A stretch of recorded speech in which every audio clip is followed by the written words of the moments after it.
All right, let's crush a Sudoku. This one's called Diagonal Dots by Chris Nefshade. So normal 6x6 Sudoku rules apply. So we're going to have the digits 1 through 6 in every row, every column, and every 2x3 box. And then we have sort of weird digits with weird rules with these dots. So they're working diagonally. So every pair of digits diagonally connected by a black dot must be in a 2 to 1 ratio. So typically when you see these dots, they're between two cells, like in the middle here. But these are telling us that, so there's actually two different pairs of numbers that these apply to. So these two numbers have to be in a 2 to 1 ratio, like 1 to 2, 1 to 2, 2, 4, and that's the same thing applies to these. White dots are consecutive, so these are going to be like 1, 2, 3, 4, 5, 6, something like that, and it's working both ways. Not all possible dots are given. So there could, like these two digits could be consecutive, and there doesn't have to be a white dot here. All right, so there's a 4 looking at this. And there are 3 different types of combinations of numbers that can go on a black dot with the digits 1 through 6. We could do 1, 2, we could do 2, 4, we could do 3, 6. So 3, 6 has to be on this dot because both of the other ones involve a 2. So I can only use one of those on this black dot. 5 can't go on a black dot, so 5 is going to go on one of these two. Same down here. This is new logic to me. Both, like the diagonal dot thing is new to me. I haven't seen it before. And the 1 through 6, like I don't usually do 6x6s, so the 6 cell logic is sort of takes some thought as well. So 4 can't go in here. So 4 doesn't have to go on the dot. But if 4 didn't go on the dot, it would have to go here. Should put a 5 here. I think that's probably going to make things hard. So if 4 didn't go on this dot, it would go here. And then this would be a 5. So I lose one of my consecutive digits with both of the numbers because they have to be diagonally consecutive. So that can make this a 3 and this a 6, which is impossible. That's wild. Okay, so 4 has to go here, and let me explain why that is. If I try to put a 4 in this cell, then one of these two has to be a 5, I already said, because 5 can't go on a black dot. So 5 would go here. And then the only number, I've used one of the consecutive numbers with 4 in the 5 here. So this would have to be a 3. And then, again, 5 only has one more consecutive number other than 4. So this would have to be a 6.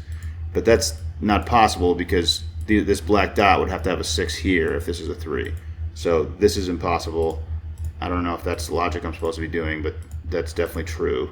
The 4 has to go in one of these, which means there's only one number that can go in a black dot with a 4 in a 6x6 Sudoku. So one of these is definitely a 2, which means that this is a 5-1 pair because if I'm using 4-2, then I can't use 2-1 on the black dot. So this now becomes 5-1. And 1 only has one consecutive digit. If this is the break-in, this is kind of nuts. Okay, so I said this is a 5-1 pair. If I try to make this a 1, I would have to put a 2 here, and I can't because 2 has to go here. So that makes this a 1, this is a 2, this is a 5, I was saying. And so this is probably the 4. No, this is the 4 because it has to be with the 2. So this is a 6 to be consecutive with 5, and this is a 3 to be in a 2 to 1 ratio with 6. And I did that whole little box down there, which is kind of cool. All right, so these are 1 and 6. And then they both only have one consecutive digit that's either 5 or 2. So 1-6 pair, 2-5 pair. There's a 5 pair looking at this. This is the 5. This is the 2. This is the 1. This is the 6. Okay, rolling a little bit. 5, 5. This is the 5. This is the 2. This is a 3. Very cool. All right. Consecutive with 5, and it's not 6. So this is a 4. This is not a 1. This is a 3.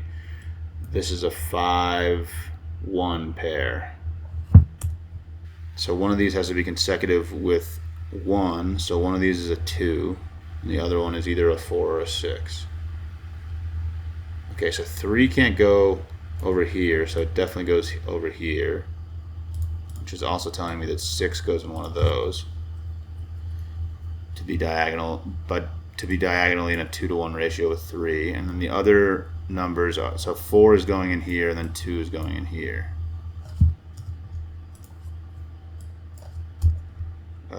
So what did I just say?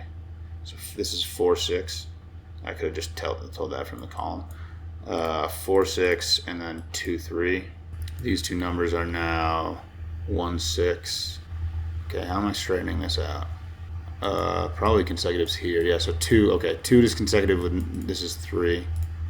This is a 4 because it can't be a 6. This is a 1, 6. So 3 digits left in the column. They're all the odd numbers. 1, 3, 5. 4 can't go in here, which is interesting for the 3 and the 5. So 4 can't go in here. So 2 has to go in here because one of these is either a 3 or a 1. Is that useful? 2 definitely has to go in there. Got a 1, 3, 5. No, we don't. I thought we did. Never mind. Okay, there's a 3 looking at this. So that's either a 1 or a 5. We got 2, 4, 6 possible there. Alright, I'm almost done with this thing. How do I finish it off? So 2 has to go in one of these two cells. So yeah, so the options in the row are 1, 2, 5, 6. Can't be a 1 or a 5, so this is either a 2 or a 6. This number is considerably less restricted. I think this could be, well, it can't be a 1. Okay, so it can't be an odd number because it has to be consecutive with an odd number. So this is, so that's pretty restricting actually. So this is either a 2 or a 6 as well, right?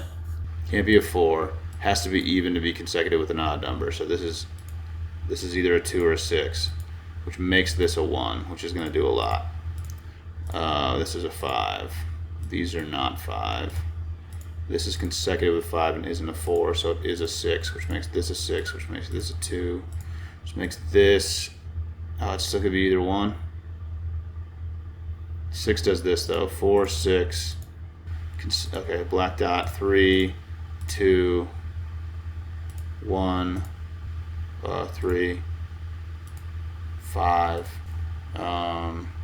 4 is going here, which makes this a 5. This is a 2. This is a 1. This is a 1. This is a 6. There's a Doku dog. Very nice. Very smooth one. You know, like those little 6x6s sometimes. There it is. Thanks for watching. Catch you later.